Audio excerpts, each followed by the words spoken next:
Ever felt the weight of expectations crushing you? For 20-year-old Bart from Texas, that feeling was all too real. His family saw a bright future for him, a successful path they wanted him to follow. But Bart felt trapped, overwhelmed, and completely lost. He was supposed to be in college, working towards a degree. That's what his parents believed. Anyway, the truth, he wasn't even enrolled. Instead of admitting he was struggling, Bart built a wall of lies, pretending everything was fine, while the pressure mounted day by day.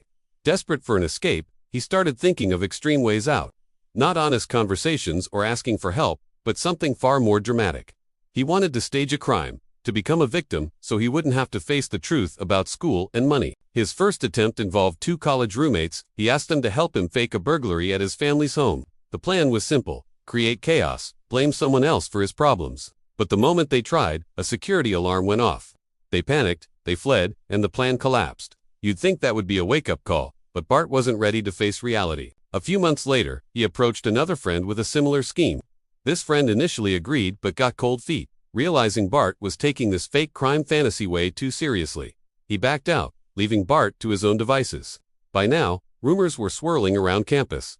People whispered about Bart's strange requests to stage crimes. One student, who barely knew him, heard enough to feel a chill down her spine.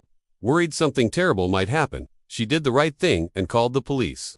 Officers contacted Bart's family, explaining the disturbing report, but they couldn't wrap their heads around it. Their son, staging a crime. It sounded like something out of a movie. Bart reassured them it was all a misunderstanding, and they chose to believe him. The lies had worked. For now, 2 more years passed. By 2003, the corner Bart had backed himself into was getting smaller and smaller. His family still thought he was about to graduate. The charade had gone on for so long, there was no easy way out.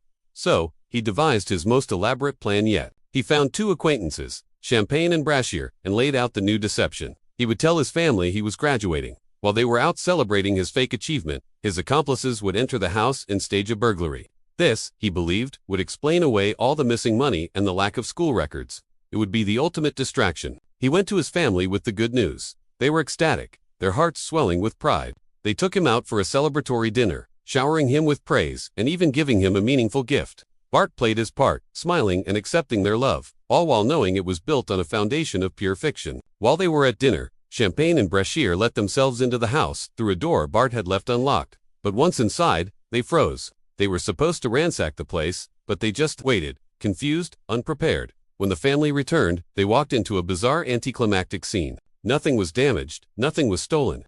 Bart, sticking to the script, frantically called emergency services, reporting a break-in, but when investigators arrived, they immediately sensed something was wrong. No forced entry, no mess, and Bart's story just didn't add up. The case stalled until a ghost from Bart's past resurfaced. The friend he'd tried to recruit for the second fake burglary years earlier contacted the police anonymously. He laid out the whole story, confirming their suspicions.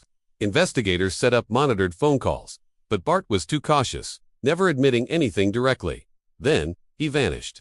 Bart took money from his father and fled to Mexico. He changed his name, got a job, found an apartment, and even started a new relationship. He was trying to build a new life, a new identity, free from the consequences of his old one. Back in Texas, the pressure was on his accomplices. Champagne cracked first, admitting the whole thing was Bart's idea. Brashear was arrested shortly after with their confessions. Police finally had what they needed. The hunt for Bart was on. The final tip came from an unlikely source, someone who had helped him cross the border, now looking for reward money. Mexican police located Bart, detained him, and extradited him back to the U.S. In the end, everyone paid a price. Champagne and Brashear received prison sentences for their roles. And Bart, the young man who orchestrated a web of lies to avoid a difficult conversation, received a long sentence of his own. His story is a chilling reminder of how small lies can spiral into a catastrophe, destroying not just one life, but everyone caught in the fallout. It all could have been avoided with one simple, terrifying, and ultimately necessary thing: the truth. Thanks for watching. If you found this story compelling, don't forget to like and subscribe for more.